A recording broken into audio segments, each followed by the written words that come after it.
Look on. It's like a less punctualized. There you go. So if you, or when you're ready, Elf won't need it, but you just.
Greenhouse gas program. He's also a master juggler and tightrope walker. He promised to show us that later on. Amongst his other strange hobbies. Before I go any further, though, let me just do a quick on the safety briefing. There's no fire drill planned tonight, so if it goes off, it's the real thing. There's a normal two-stage alarm, the beep beep, followed by the whoop whoop. What I suggest we do is just start moving on the beep beep. The doors are out. I feel like an airline station. The doors are out the back. There's also two down the front. Okay, so there's no, if it goes off, it's a real thing. And we can, I suggest what we try to do is muster over on the right in the great court area. Okay. So I'm only going to say, you'll be glad to know, about two little things, and then I'm going to hand over to Tim, and he's going to take us through the carbon capture, storage and utilisation of what's going on globally and how that's moved into the climate picture. And what I thought was a good idea, since we've now just got our whole energy policy sorted out and it's all clear to everyone, and our carbon policies are entirely jump on the back of the rest of the world and see what we're doing. So I just thought I'd take a couple of minutes and put some things in context. And I just thought I'd put South East Queensland in context. So, have I got a pointer? So I just thought I'd actually just list the stationary sources in South East Queensland for those of you who are not actually familiar with when you put the lights on what you're actually doing. So when we put the lights on, these are the things we're switching on for the most part. The ones at the top are fairly modern coal-fired power stations. This Taronga is a little bit older, and then we've got 3 combined cycle gas turbines, and then we've got 3 open cycle gas turbines, which are each of the plant. So that's what we do when you put the lights on. So for the most part, it's coming up. You can see from up here. So there's the capacity of them. The numbers may be a bit off, so I apologise if they're wrong. There's the capacity of them. That's the emissions in tonnes per annum. And that's, because these are new plants, that's how many years until they retire, till they notionally retire. So it's in the 2050s for the most part for these modern plants. The Taronga plant itself is a bit older, so that's only got 17 years to run. These open cycle ones are new. They came largely with the gas boom. And again, remember they're notional retirement dates. When you put a retirement date for a coal plant, typically it sort of drags on a little bit longer than that, quite a lot longer than that actually. So we've currently got a base load. If you just look at the combined cycle and the coal, the base load's in here. And the question we're asking ourselves at the moment in the project, which I'm running with Peter and Jim Underschultz, is there a way to get around that, keep the base load going, but knock the carbon out of it, which is where our CCS program's looking at the moment. So if we were just to ignore the other ones for the moment and look at those high emission, relatively modern supercritical coal plants, they're putting out about 13.5 megatons per annum.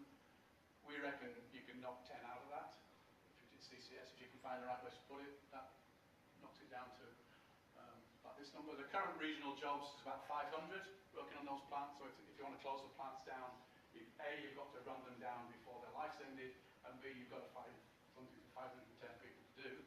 But if you can retrofit them with something, you can maybe keep the jobs going and knock the carbon down and actually create some additional jobs. But of course, it's not that simple. And so the real question for that is there actually really a real option to do that retrofit for us? Is there really somewhere to put it? Can we reduce some emissions materially? The answer is probably yes. We could create all carbon base load. You could maintain those jobs. You could actually create quite a number of new jobs, but then the question is, what's the trade-off that we're looking at? So we've got a large project at the moment looking at the trade-offs and the values behind this CCS as an option. I'll just reinforce, we're not actually injecting anything. It's a big desperate. So I thought with that, and that sort of context of where we are, it's a very common context around the world. Most of the power stations in the world are, most of the coal-fired power stations in the world, or first most of the power stations are coal, and most of them are new. So they're not going away now. And so this is where CCUS comes in, and again, not just the coal, as I think Tim will say. So with that, I'm going to hand over to Tim, and thank you very much, Tim. Okay.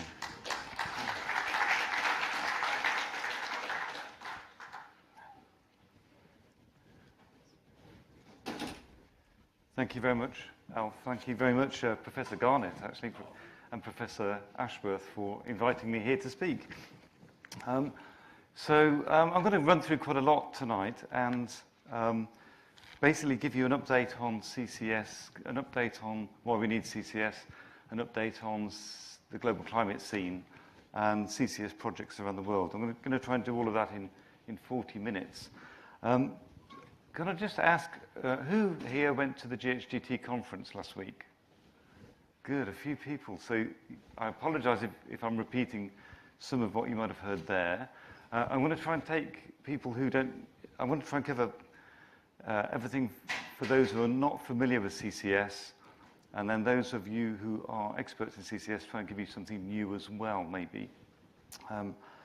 My name's Tim Dixon, as Al said. I'm the program manager at IEAGHG, and we're an international research organisation set up by the International Energy Agency.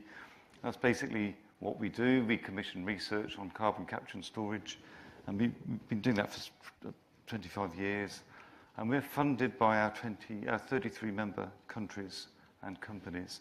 And we do things, the main things we do are commission studies, produce reports on all aspects of CCS, run research networks, get all the experts together, sharing knowledge. We run the GHGD conference series. We're very, very happy with the one last week in Melbourne.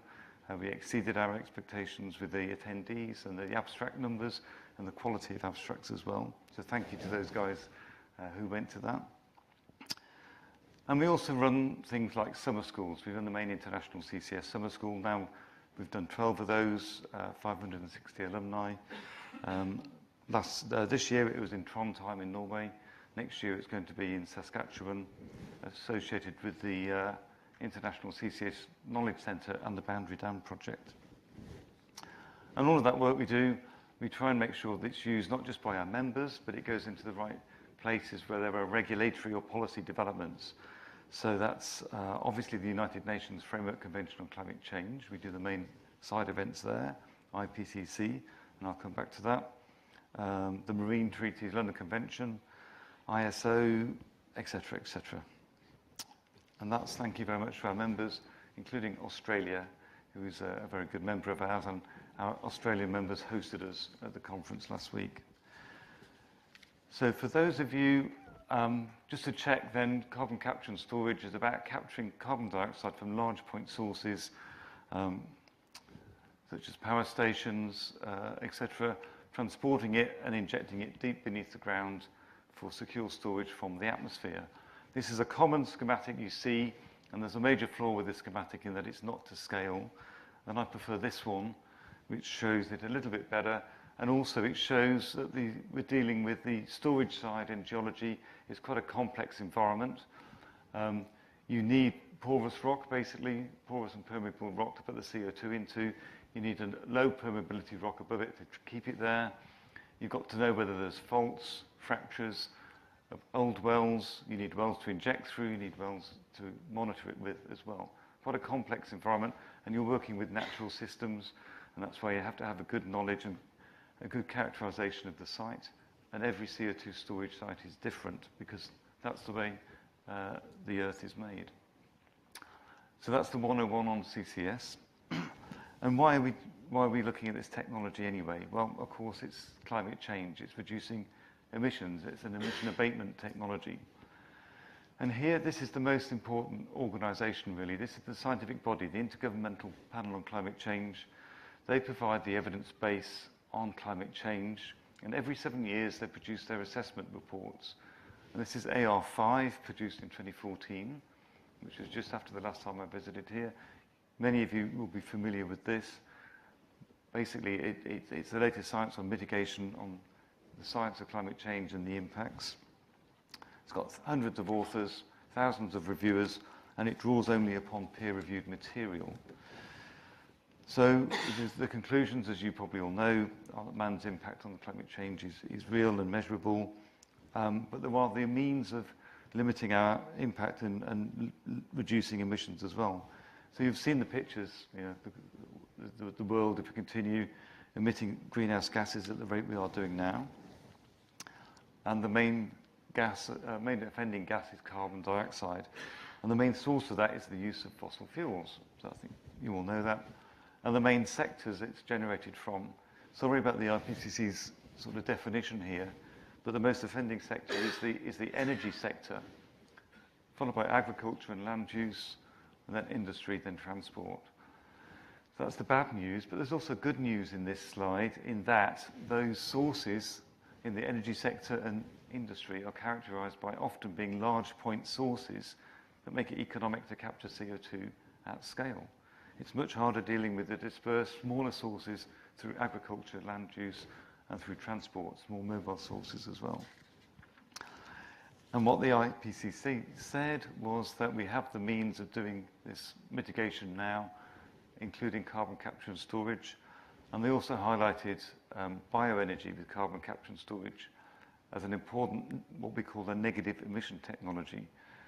So it's actually reducing or removing CO2 from the atmosphere by using biomass, by using plants that have taken the CO2 in through photosynthesis just beforehand.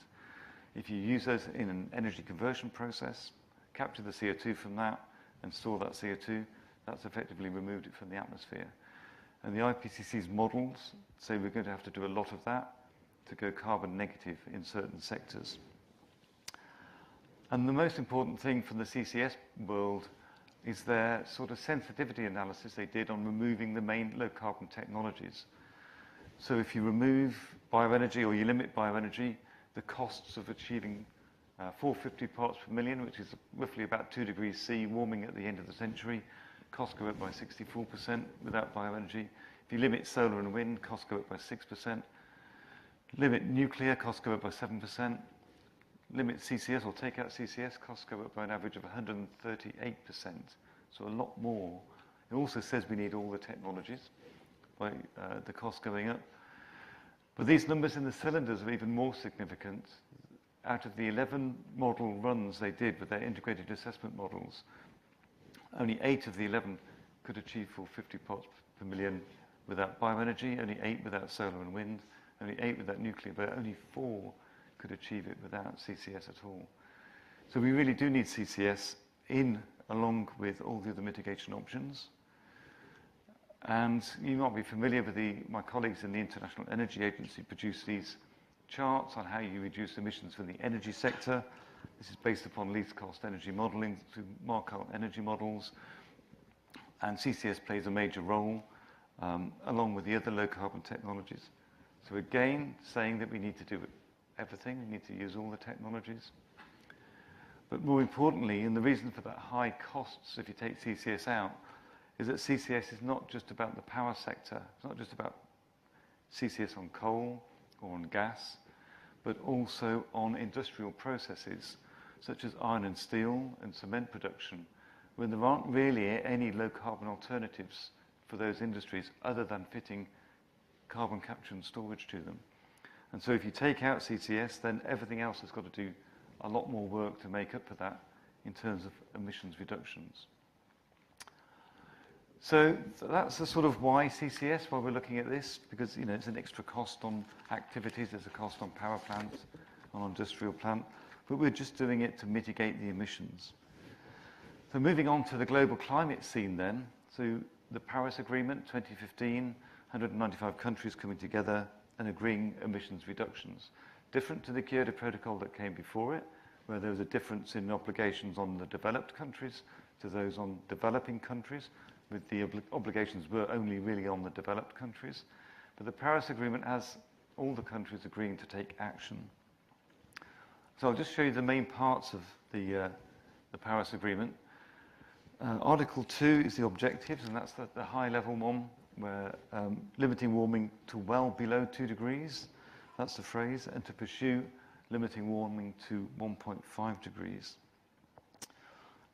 And the means of doing this is through what is in the Articles 3 and 4, the mitigation part. And this is an acronym in a very acronym-laden world, NDCs, Nationally Determined Contributions. And these were the voluntary pledges that countries made, are making, and will make in the future, on how they're going to reduce their emissions. So instead of the Kyoto Protocol that was a top-down obligation on the country, these are voluntary, based upon the country's own needs and interests and perspectives. But they cover all countries. They cover developing countries as well as developed countries. And most importantly, they've got to be updated every 5 years, and each update has got to represent a progression on the emissions mitigation from previously.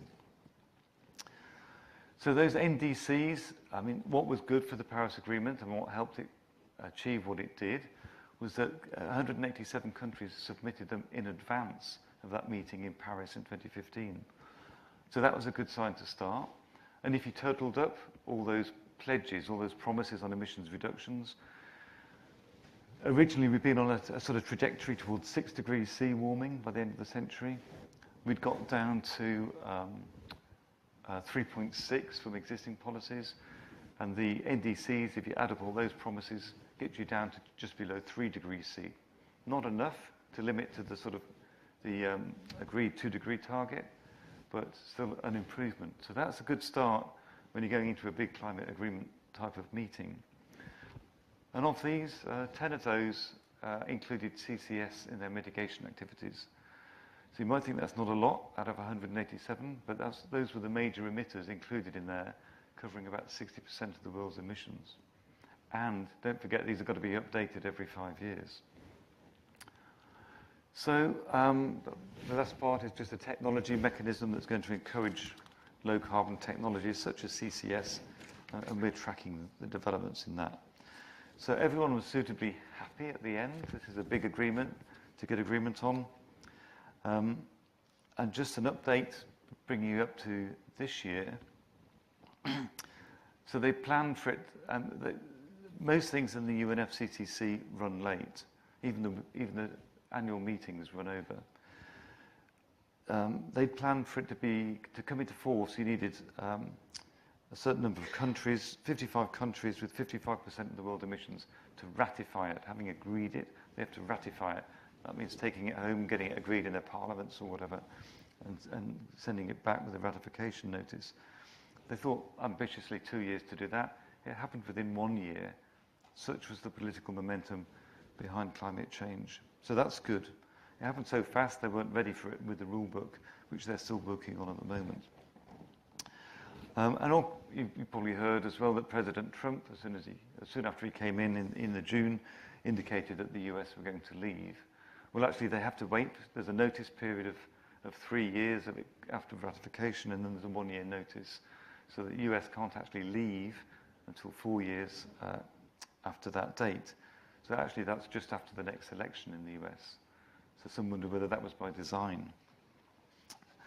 And there's major funding bodies as well associated with this body. So here we have the Paris Agreement. This is what the whole world's working to now. And my friends back in the International Energy Agency, they got busy with their energy modeling, because now, instead of looking at 2 degrees as the main target, they thought they'd better take the... oh, sorry, I've got another slide in here. The other development, just briefly, is the second part of the slide, the low greenhouse gas development strategies. That's where the Paris Agreement asks countries to look to put in their plans, not for the next 5 years, but what are they going to be doing in the middle of this century. And as time goes on, more countries are putting in these midterm strategies, and now 8 of the 9 who've submitted have included CCS in those. So even though there was not that many in the NDCs, most of these long-term strategies have got CCS in.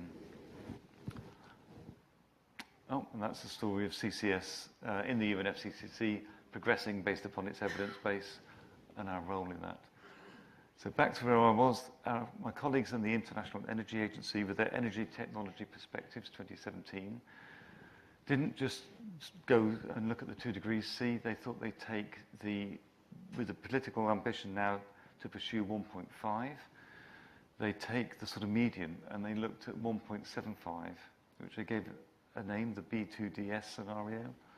And the baseline scenario now is not the 6 degrees, but where the NDCs would have got us to, so approximately 3 degrees. So they did their analysis. So the RTS is their reference technology scenario. That's where NDCs would get us to. And then they looked at the role of all the different energy technologies to get down to 2 degrees. There's the role for energy efficiency, renewables, fuel switching, nuclear, CCS, as you might expect. And then to go that bit further, which takes a lot of effort actually, to get down to 1.75, and even heavier lifting by those technologies, and an increased role for CCS, because you're having to address those emissions that are harder to reduce now, and the other options don't do that necessarily. They're dealing more with the power sector. CCS is covering other sources and sectors as well. So CCS is going to be expected to do the heavy lifting, and we're looking to 2060 here as well instead of 2050 previously. So this was new work for them to show, the role of the different energy technologies. And in a bit more detail then, what they had already under their 2 degrees scenario was that the energy sector basically goes down to net zero emissions by 2060, but you've still got significant emissions from industrial sources and from transport. So you've got a decarbonised energy sector by 2060. To go to the B2DS scenario, you've got to take your power sector into negative emissions. And that's the only technology available to do that at scale is bio-CCS or BECCS. So a lot of BECCS into their models to compensate for the sectors you can't reduce emissions from, especially agriculture and transport. So that's the IEA's analysis on the sort of updated to reflect the Paris Agreement. So what's new news then in the last 3 weeks, 4 weeks, 3 weeks is the IPCC, the Paris Agreement asked the IPCC to look at what would it take to get to 1.5 as it's mentioned in the Paris Agreement. What would it take to achieve that? What would the impacts be? And other consequences. So this piece of work was published just 3 weeks ago, 8th of October. And we were very lucky or fortunate to have one of the vice chairs of IPCC, Thelma Krug, to come and present at our GHGT conference last week. Also, we're expert reviewers for the IPCC as well, so we were inputting on the CCS side as this work's gone on. 700 pages worth of work there in that nice glossy cover that I think Thelma Krug chose. And this is the content in that report. And what they've done differently with this one is they've looked at the mitigation pathways to achieve 1.5. They've looked at the impacts, and then they've looked at the mitigation options, the mitigation technologies, in the light or under the compared them against the 17 Sustainable Development Goals. So water usage, poverty alleviation, encouraging industry in rural populations, education, women's rights, etc. And so that's added a new dimension to this consideration of mitigation options. And what we've seen through this work is that one significant aspect is influencing these models. So you probably saw the headlines, you know, this is basically, the whole report is a call for action or for more action on climate change. And even at 1.5, the impacts are going to be quite severe on the planet, on mankind, on ecosystems. But one thing we noticed in this work, instead of more CCS being needed, less CCS was being needed by the end of this century. And so we'd already spotted this, and we started to look at this, and we realized what was happening in the world of climate and energy modeling, where they use these integrated assessment models. There's a technical assumption of a 90% capture rate of CCS on any fossil fuel source, coal power station, gas. Now that remaining 10% of emissions, at these high levels of mitigation to achieve 1.5, that remaining 10% is a significant emission source. And so the models start to take CCS out. So that would be fine, except for the fact that 90% capture rate is a fairly arbitrary level, chosen because it's sort of the most cost effective. But you can actually turn up your capture rates, particularly on post-combustion capture, the main technology that's being used. And it's pretty easy to turn them up to 99% capture. And so we've, did I put the slide in? We've commissioned CSIRO here in Australia to look at this issue, and their findings are, when they've done their techno-economic analysis, it's only a slight cost increase to get the capture rate on a post-combustion capture plant up to 99%. So this is really important. When you look at the scale of mitigation required under those IPCC scenarios, the costs of those mitigation levels later this century are very, very large. Adding 5% to your capture cost is not a lot, but it gets you a lot of more CO2 out of the atmosphere. Unfortunately, we didn't do this work early enough, and so it hasn't got into the world of the modelers yet. We got it into the IPCC report, but as I said earlier, the IPCC works upon peer-reviewed literature, and the modeling world hasn't done work using these capture rate assumptions yet. So we aim to do that in time for the next assessment report, which is AR6, and the work on that starts next year, 2019. So our colleagues at the CSIRO are going to be publishing this work in peer-reviewed literature, and we'll be doing our utmost to make sure that it gets used by the IPCC as well. And so this is one of the sort of headline or summary slides from the report that those of you who were at GHGT last week would have seen. Shows 4 different scenarios. Shows one scenario here on the right that has not got CCS in or BECCS in at all, which is interesting.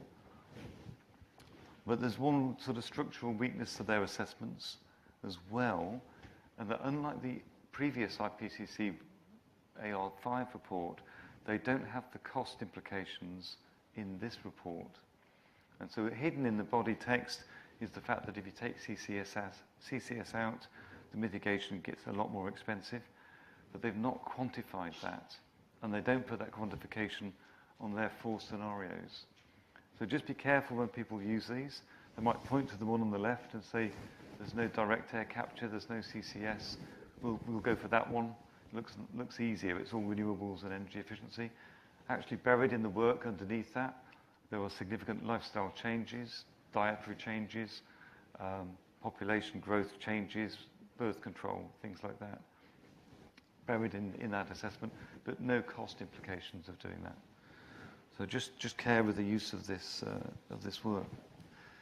But very significant because it shows, 1.5 is maybe just about technically feasible where we are now. So that's the climate world, and that drives the policy around the world. And here's a policy sort of quick update on what's happened very recently. We have this thing called the Clean Energy Ministerial, sort of encourages low carbon technologies across the board. They've just started a CCUS, Utilisation and Storage Initiative. So that's good in the sense it gets it in front of the energy ministers. A thing called Mission Innovation was started by 19 countries at the Paris COP, and they're going to double their investment in low carbon energy R&D. They've produced their report. There's a specific report on CCS. And also at the national level, probably the most significant development happened in the US earlier this year. So despite the current administration in the US, policies and R&D and other things progress, and across, with bipartisan support, the Future Act bill went through, significantly increasing support for nuclear and renewables and CCS. And they have this initiative, this tax credit called 45Q, been operating at $10 a tonne and $20 a tonne for CO2 enhanced oil recovery and for straight storage. Well, they've taken the cap off that and increased the rates up to $35 a tonne for CO2 EOR and $50 a tonne for straight storage. And that suddenly starts to make the difference. It starts to make the business case make sense for many projects in the US, and there's a lot of interest now being generated by that. I'll come back to Norway a little bit later. And the last point, just the last bullet point there, is a different sort of business case that's coming together in 2 different parts of the world. And you're probably familiar, being here in Australia, with the interest that the Japanese are showing in your lignite in Victoria, and getting hydrogen from that lignite through gasification and exporting that back to Japan as a low carbon fuel for the use in vehicles, for example in fuel cells. In Norway, they've got lots of natural gas, and they're looking at getting hydrogen out of that natural gas and exporting it to Europe, including to UK, for use in heating buildings and factories. So work is going on with these value chains coming together, starting the hydrogen economy. Okay, the last third of my talk then is a sort of run around the world to look at projects and project updates. Because as an organisation, IEAGHG, whilst we're research focused, we really want the learnings to come out from the large-scale operational projects, because you do best by learning by doing. And thanks to my colleagues in the Global CCS Institute, who are based in Australia, for this graph. They do a great job with their global status reports. And I'll just run through some of these projects now to seeing pictures of projects. If you're new to CCS, knowing that they exist, I think helps, and we'll see the learnings that are coming out of these. So we have this sort of early projects, mainly from gas separation, and one from a gasification plant in North Dakota, and injecting the CO2 there. So these projects, Sleipner started in 1996 in the North Sea. We've got a lot of learning out of these early projects. And the Norwegian project, Sleipner, was actually started because of a tax credit, not a tax credit, but a tax on carbon for the offshore industry then, which was about $40 a tonne. That was enough for the state oil company to go, we'll separate and re-inject the carbon dioxide instead. I have to mention my colleagues in the US Department of Energy, because they fund things quite well, and they funded large-scale injection projects. 6 went ahead and injected 1 million tons or more into different geological formations, and they threw a lot of monitoring at those projects, and a lot of learning on different monitoring techniques came out of those projects that's now being applied elsewhere. For example, at this integrated project now, the Port Arthur project, which is an air products hydrogen production facility in a large refinery operation in Texas. They're capturing the CO2 produced by the hydrogen production at about 1 million tons a year. They've now captured over 4 million tons, and they're sending that off for CO2 enhanced oil recovery with the storage which comes with that process. And they're using those monitoring techniques in a slimmed down sense to monitor that CO2 to show that it's staying there in the subsurface. Also interesting, because this refinery did not switch off. It was a retrofit. The refinery and the hydrogen production facility with 2 trains of hydrogen production, steam methane reformers, didn't stop operation, didn't stop production with the fitting of this capture part. And we're hoping to publish a report on this quite soon to show the learnings out of this project. And one of the learnings was the capture technology they used was vacuum swing adsorption. And they did that with their own modelling that Air Products have and some pilot plant expertise. They got a scale up in that technology of 27,000 to 1 for the one they built at this site. And you might have heard of, if you're in the CCS world, the Boundary Dam project, the first large-scale on a coal power station unit project, operational from 2014. So very significant, because coal power stations are the largest emitters, and China and India have got lots of those elsewhere in the world. Post-combustion capture, again a retrofit project. This power station existed before. They've replaced the boiler and the steam turbine in this process. And what they've done also, thanks to BHP here in Australia, BHP funded a knowledge centre to be added on to this, to share the learnings from the operational experience of fitting this large-scale post-combustion capture project. That's a slide from that knowledge centre, and there were 2 people meant to be joining us today from the knowledge centre. They've been looking at a power station here in Queensland, but I don't see. I think they're late back. They've not arrived yet. But what they're able to do is share the learnings. And I mentioned capture rates earlier. This is the capture rates on their project over the 4 years of operating. And this shows many factors coming into play here. The capture rate's going up. There's some outages as well. They're learning things about amine degradation. They're learning things about fouling of heat exchangers and demisters, about foaming as well with degradation products. But through this learning, they're able to improve the performance of that operation and share that learning with other projects, such as potentially with the one here in Queensland. And they're getting up to about 90% capture rates on this project. That's good. But as I mentioned earlier, we need to be going higher than this. And what they're doing now, with the knowledge they got from this project, the power company there, SAS Power, have a newer power station, the Shand power station, where the unit is twice the size of Boundary Dam. So they're going to scale up to twice the size. They're doing a feasibility study for this at the moment. And from the learnings they've got from building the first one, from the scaling up as well, they're looking at reducing the capex, the capital expenditure to build it, by 67%. So that's better than the 30% they were saying when they first started operating. And it's significant, and it's also that they were able to tweak the capture rate up to 95% as well. And also, because of the location, fitting capture plant to that will be water neutral. There will be no extra water demand required.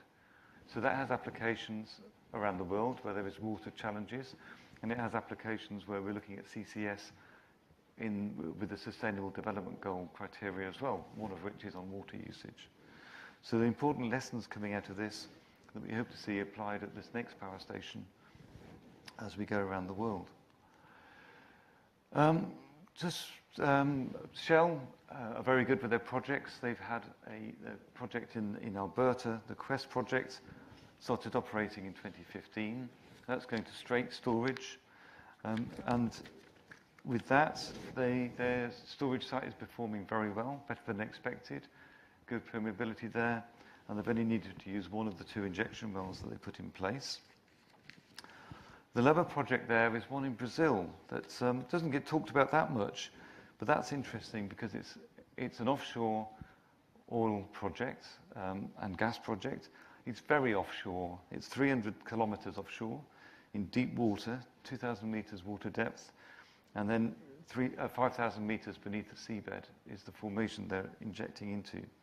And they're using that CO2 for enhanced oil recovery there, and quite impressive well techniques at those depths, I think. And they're using a membrane capture system at the surface for ease of maintenance. So Boundary Dam gets the headlines for being the first large-scale coal unit with a capture plant on it, but now they've been beaten in size by one in Texas, because they always do things bigger in Texas, don't they? So Petronova project, the power company is NRG Parish, but it's a collaboration with JX Nippon from Japan. They've got 250 megawatts worth of slipstream CO2 being captured from there, again going off for enhanced oil recovery, and JX Nippon are being sharing some of their learnings from that, and it's gone to budget, and it was commissioned on time, and the general engineering management practices they found were good enough to fit this novel capture plant, and they have a more novel business model as well, and then they bought along the chain, so they own in a joint venture the transport side and the oil field that it's going to. So they're seeing the benefits from the enhanced oil recovery, and the increase of oil production has gone up very significantly there as well. And the one on the right, I mentioned BECCS earlier. There's the first sort of large-scale BECCS CCS project. So it's a bioethanol plant in Illinois, ethanol from corn, and when they're separating, well, the CO2 is separating anyway, and they're injecting that into a deep saline formation there at that site. So important, proving by principle. And I mentioned Norway. They already have their 2 projects, the Sleipner project and Snøhvit, but they're now looking at an integrated project, and they're looking, in the feasibility study side, they're looking at a waste-to-energy plant and a cement plant, not the ammonia plant, but capturing from those, transporting by ship around the coast to a hub offshore, and then a pipeline to an offshore storage site, separate to the Sleipner one. In the Gulf states, Saudi Arabia's got its CO2 EOR project operating on gas processing there, and in Abu Dhabi they have an iron and steel plant operating. Here in Australia, I think it comes in the news quite a lot, the Gorgon project over in Western Australia. I think now they're saying they're hoping to start operation there in 2018. And in Japan, at commercially relevant scale, the Tamakamai project, capturing again from a hydrogen production unit in a refinery, and injecting offshore, but injecting onshore with deviated wells, going a few kilometers offshore for that injection location.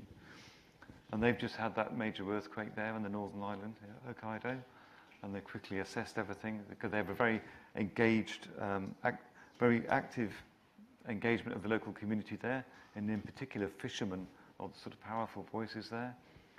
And they wanted to they wanted to check if anything had happened, and everything was fine. And they were able to broadcast that out to the local community within 24 hours that the capture side and the storage side were okay. So just to wrap up then, we've got a lot of CCS projects. We're proving the concept. I'd say we've proven the concept in general. We're proving the different technologies. We're proving their application to different sectors. And we're getting a lot of learnings out of doing this. But are we doing enough? And my colleagues in the IEA say, absolutely not. If CCS is going to play the role that it's meant to play in their models. And this is actually an old slide, but I'm just using it to make the point. This is a 2015 slide.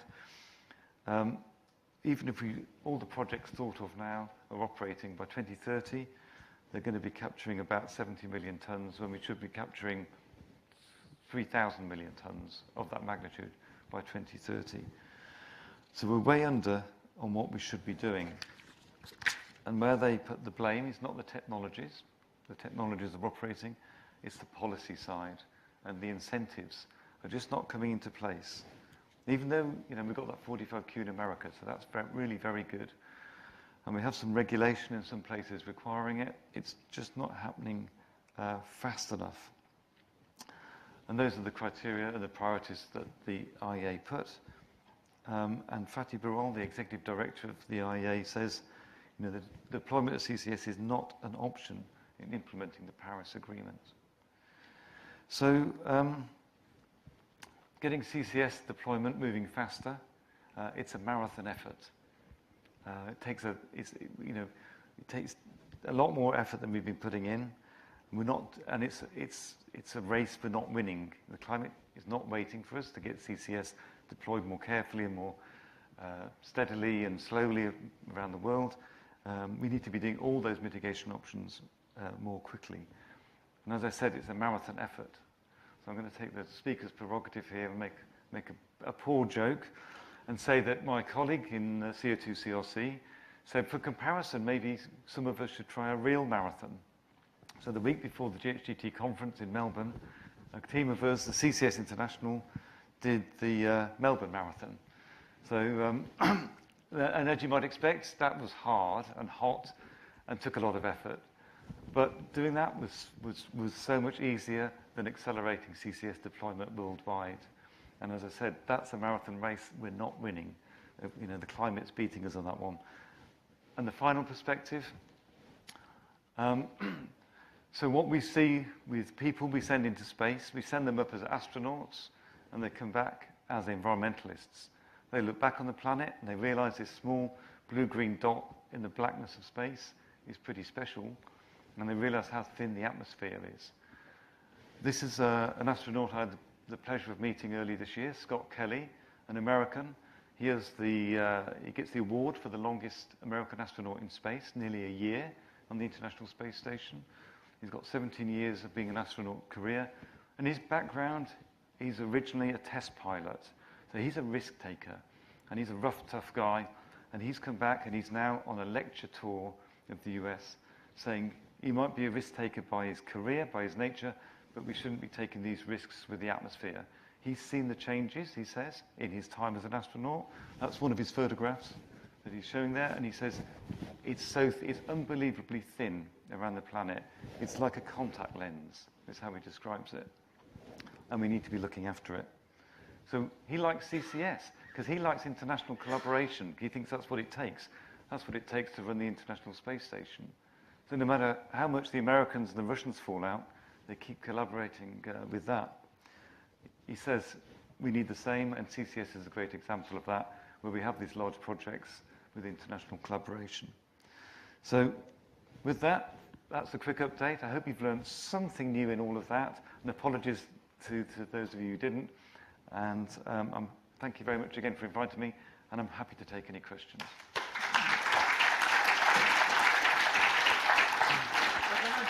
To speak to the person next to you just for a couple of minutes while we get a microphone sorted out, and then we'll take some questions just then. Just a couple of minutes.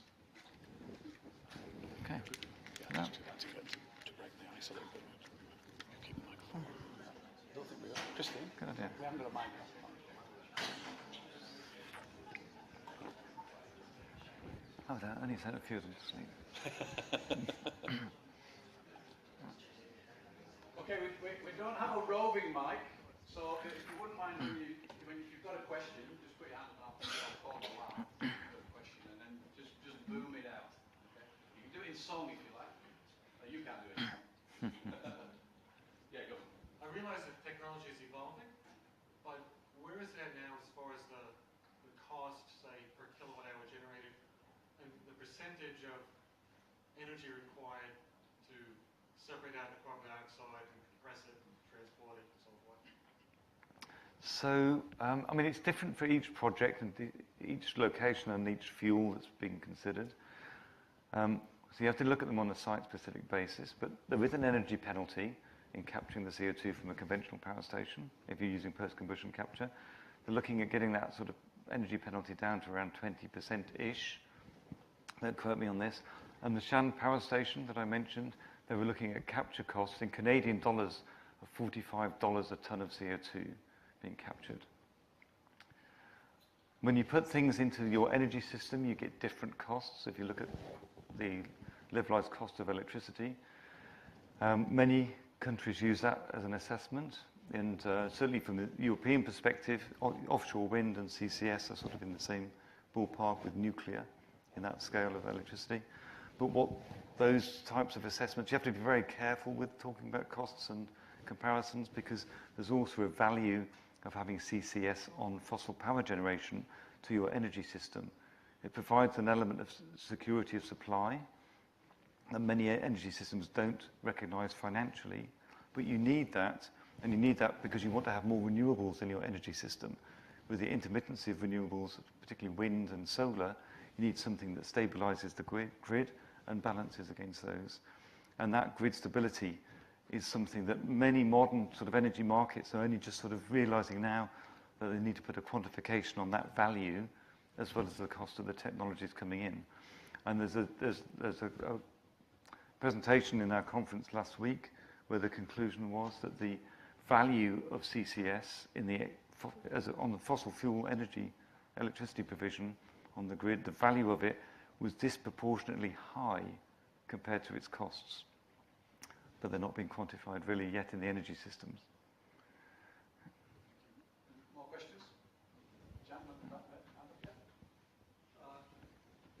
I mean, there's an argument put forward, say, by people like in the renewable economy, say that it's probably with you can get a cheaper grid using things like pumped hydro, which it's still be cheaper in the long run than coal, the high cost. But apart from that question, which I think that you're going to need CCS for, as you say, other sectors, industrial sectors where you can't replace it with renewables. But the key problem here is that you're going to need a carbon tax to come in to justify the cost. And the figures for that, if we were to deal with the real environmental cost of carbon, the figures I see range from anywhere from over $100 US a ton to some of the latest ones say that you start looking at climate tipping points, the risks associated with climate tipping points, you're up to thousands of dollars a ton. But as the real cost, when you start melting the permafrost and releasing methane gas, and runaway climate change, those kind of impacts. So I guess the question I have for you is your comments on carbon tax, necessity of carbon tax, your views on whether it's coming in. Okay, so you're right on the scale of costs, and certainly in the modelling work from the integrated assessment models that the IPCC used, I can't remember the exact numbers, but we're looking into the thousands of dollars per tonne at the end of the century to get the mitigation levels we need. That makes CCS look really cheap by comparison. It depends on different countries, different policy tools for different countries. So carbon tax worked in Norway. It provides a certainty for the industry, but it doesn't necessarily reduce the absolute emissions. Industries can choose to continue and just continue emitting and just pay the carbon tax. Other places, regulation works. So bringing in an emissions performance standard. So only so much CO2 per kilowatt hour produced. And so that's worked to stimulate the Boundary Dam project in Canada with their emissions performance standard. And elsewhere, it's just a regulation that says you can't have a permit to operate unless you don't emit your CO2. And that's how the Gorgon project is under, and the Lula project in Brazil is under that. So I wouldn't say carbon tax is the policy mechanism of choice. It depends on national circumstance and what industry and business is used to working with there as well. And in the US, it's this tax credits that the Internal Revenue Service can administer, that's making the difference there. I guess the question is, do you think that it would be possible to bring in large-scale CCS without carbon tax or regulatory intervention? Because right now, so far, it hasn't occurred. The problem, Yeah. the problem we face is that the emissions, since the Paris Agreement, rather than going down, are still going up, right? And we've got all these new coal-fired plants coming online in India, China, Africa, elsewhere. Yeah. So we're not seeing a decline in the amount of emissions produced, Yeah. for example, by the coal industry. And So you do need, you're right, it's a massive problem. you do need something because it won't happen on its own, because it's a cost to do it. So you do need the policy to act, as Fatih Birol points out. Policy is the main reason that CCS deployment hasn't accelerated at the rate required. And policy has a range of tools to use then on the best way, whether it's regulation or tax. But it needs to have something in place, because industry companies aren't going to choose to add a cost burden on themselves, out of just their good nature. Although some companies are investing in it because they see the future risks to their business. So some companies see that, but it's not enough. That risk perception is not enough yet to make them build things without some policy incentive. Question here first, and I'll come to yours. Yeah. As far as I understand, like physical capture is one of the most common ways of doing like the capture of CCS. But there are countries like Iceland where they make react like the gases with the rock and they form like a chemical capture, which is somehow more reliable. I would like to know if you could comment a little bit of like the difference between physical and chemical capture and like feasibility both from a business point of view, but also from the geological perspective of doing that. Okay, so I'm not a capture expert, and we have two at the back of the room who might answer this in more detail afterwards. Corwin Bruce and Brent Jacobs from the International Knowledge Centre have just arrived. But the Icelandic project is interesting. They're dissolving CO2 in the water, injecting it into the basalts, and there's a fast reaction happening, and that reaction is trapping the CO2 there. But it's also not a typical situation around the world. They've got access to tremendous amounts of free energy, in a sense, from the geothermal energy they have in Iceland. So that gives them free energy to go in, to use that process. So it's good for them, but its replication depends upon other locations that are similar to that around the world. Comparing that against capturing from the flue gas, I think is a more technical discussion that I'll leave to my colleagues and yourself afterwards, if that's okay.